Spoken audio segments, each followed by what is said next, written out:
Again, good, strong performance down the stretch. Penn State, I thought really played well in the fourth quarter. Had a hard time getting anything going and stopping them. So a lot of credit the way they finished. We got to finish better.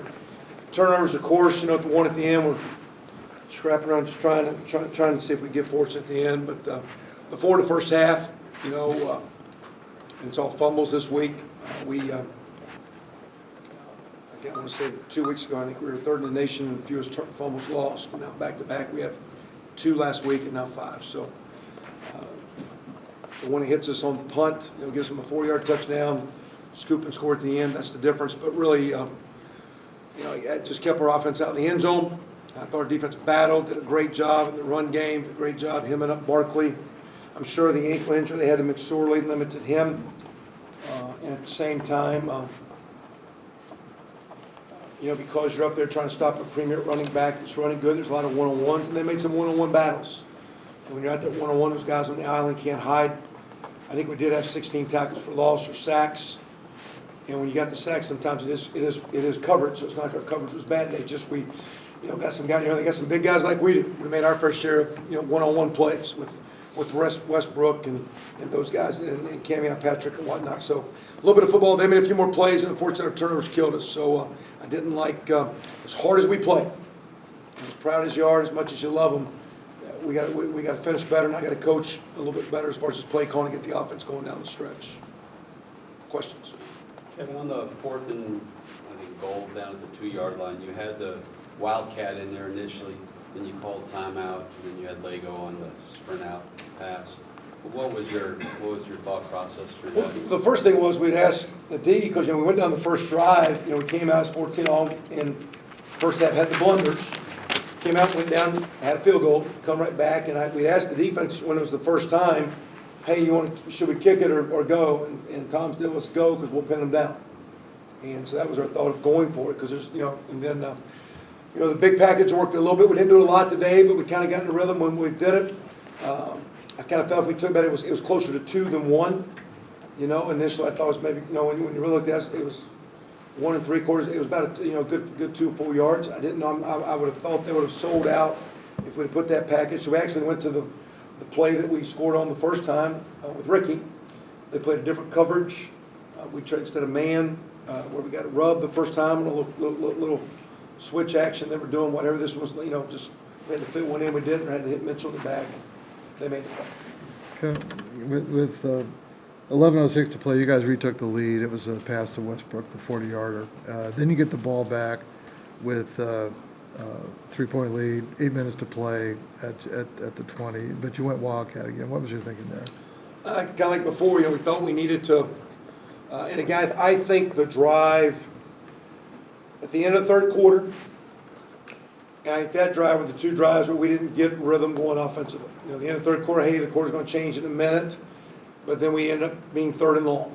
And we start the fourth quarter 3rd and long. And the way Penn State is, if they get their cleats in the ground and they get you zeroed in, the pocket kind of collapses, and you don't have all day and you get worked. In our world, when we get a little bit of rhythm going and, get a little bit of flow, we're a little bit better. So that first drive, I thought that drive in the ending of the third quarter, and I think the drive you're talking about, Andy, were 2 that we got a rhythm. Hey, let's stick a run in here. It worked a little bit before. As we're talking about, let's take it, and we got a holding call. So now it's 1st and 20, and we subbed, and now you sub, you're out of whack. And second down, I believe we tried to screen, that we got our tailback got caught up and didn't get there. Third down, we feel competitive play. Those are the 2 drives that really just didn't give us, and then in their world, they worked a couple drives on us. They kept us off the field. So I thought that drive at the end of the third quarter, and then like you're talking about, we scored, took the lead, we got the ball back, and the execution, play calling, we didn't get any offensive rhythm going right there.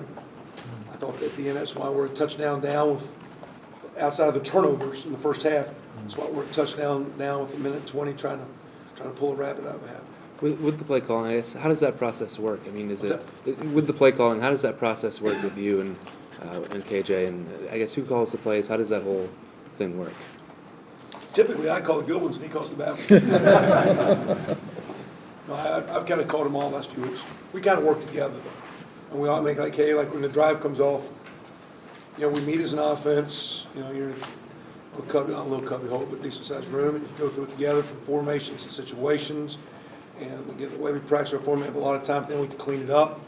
And then what we typically do when we come to the field is like, hey, what do you think of the next 4, 5, 6, 7 plays? Now, you don't know if you're going to stay on the schedule, and you might want to play that's kind of heavy with receivers on one side, and when the ball gets in the middle of the field, that spacing gets distorted. So, you're not like regimented. But we typically know, okay, we're going to go play 1, play 2, play 3, but and the key deal in our world is just drive starters. If you can get the first down, get a couple plays going, get in rhythm, you got a chance to play okay. Kevin, But Kevin runs the offense, but I kind of, we got 5 guys on D, I'm on the 5 on O. sorry, on the second to last drive, you decided, I think it was 3rd and 5, you ran, or 3rd and 10, excuse me, you ran the ball. What was the calculation there? I think it was 3rd and 5. 3rd and 6. 3rd and 6. 3rd and 6, Yeah. okay. Well, we knew we were going for it on 4th down, because we already knew there was 1 timeout left, and they were playing 2-man coverage with a wide 9 technique, and we tried to base it and run an inside play, and they got off a block, and Divine got to 1 or 2. I almost thought at the time, although it would have been poor, I knew that was a critical play. I thought about should we call timeout on the 4th and 2, and it was our last one. One time our defense didn't line up, and a player on the field called one, and then we had called one earlier, so we were out of time, and I almost thought right there.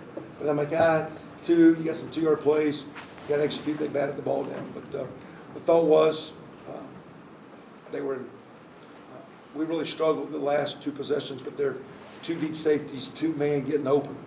I thought we could pop and run and move the chains, because we needed to if we got a first down, we'd have a shot there. Kevin, like you mentioned, you guys were really good. And I thought it was a great stop by the defense, where I didn't mean, but where I think we're different, we came out and held them to a field goal. And it's like, okay, we're gonna block the field goal and score. And if we don't block the field goal and score, we got a minute and 12 and we're still gonna score. I mean, it's like, the fight of the kids that still give us a chance to win games when you're playing a top 10 team and you're not playing perfectly sound. And the game's not gonna be sound. We gotta play better. And there's no doubt, and that's coaching and me and all of us. We gotta play better. But those kids, there's enough talent. We need a little bit more depth because we're wearing out a little bit, I think, as far as just some young guys coming through or some injuries that got us a little bit. We're a little thin, but the fight of those guys, like I said, you go for it right there. Do you take the timeout or not? We decided not to. By not taking the timeout, we got it back with a minute 12.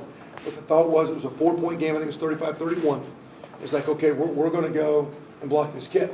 And if they make it, you still got a minute, let's go score a touchdown. We didn't, but that was the thought process. I just appreciate the way the defense battled when the offense let them down a little bit in the 4th quarter. Because again, it shows, even though the defense got work, to me that still shows some things. Defense gives up, or there are 17 points today when the defense is put out on the 4-yard line. That drive there, when we go for it at the end of the game, they get 3.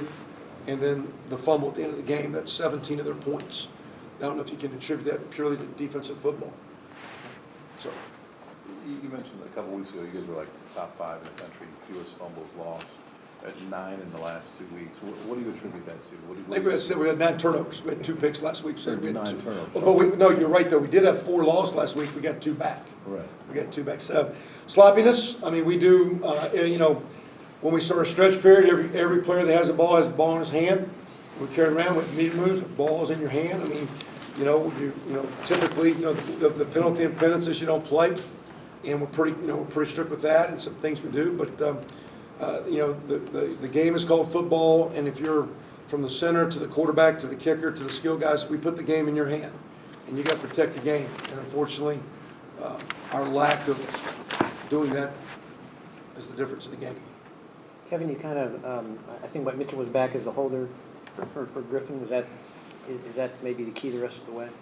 I don't know if it's key. The only thing I will say, we didn't kick Griff a lot because he's had a little bit of a leg deal, but he kicked well today. Better, he had a great week of practice. But we worked a lot on just kicking fundamentals, trying to clean up the team fundamentally. We looked a little bit, when I looked at it last week with the guys, I thought their spots were inconsistent. And that ball's coming down to a spot, but all of a sudden it's moving 2 or 3, 4 inches. So the golfing world, it's like you're hitting a moving ball instead of a stationary target. So we just tried to fundamentally clean it up, and it was a little bit better. Coach, the defense had 15 tackles for loss, season high. Saquon Barkley didn't get much going during the game. How well do you think the front 7 played? Very good. Also, too, when you say some of those sacks, we did give up some one-on-one plays, but some of those sacks are when you are covering them, and it takes time to get there and all that. So, one, it's a credit to the team. A lot of times, at one time, I want to say, he bounced off a tackle, Rashard made a tackle for a 1-yard gain. But it was, it's working as a team, it's keeping leverage. Huge credit to Tom Allen, a huge credit to Mark Hagan, because Mark, to me, just got some guys that are just playing hard. I don't know, individually, collectively, if there's one guy you say, hey, that guy there's a difference maker as a guy, but they're a difference as a group. They play with fire, they play with passion, fight and scratch. I mean, it's relentless in the way they play. And a lot of respect for what their coach is doing, a lot of respect for those kids, because they play their tails off. Time for one more. What happened on the handoff there between? He didn't, I don't know, because one, it's a run play that we have the chance to throw a bumble. If you're throwing the bumble, you don't even stick it. To me, it looked like he hit him gut, and the kid said he didn't. I just don't know. It was a play we ran several times. A play that Divine, like I said, popped up in there. We did have not a lot of runs that worked well. We had 41 for 110. They had 45 for 79. But again, both teams, when you commit to them, they had 332. We had 344 passing. So plays aside, that one there, Mitchell's ball, it got his hand the one time just later. What happened there? The punt. I will say it's like Isaac James. I think the ball clipped him on the one punt play. And everybody says, why'd you do that? But for a young player that hadn't played much, at the end of the game, they punt one, and Isaac's trying to drive his guy into the ball. And I said, no one's going to compliment you on that one, but I am. That's a heck of a play. I appreciate your effort, because everybody remembers the one blunder that everybody says, why did this happen to you? So when you got young guys like that, you got to find some ways to accentuate the good things. So I don't know what happened to on the one with D. Will. It was disappointing. And like I said, appreciate the effort. Love you guys. Just disappointed the loss. Credit Penn State.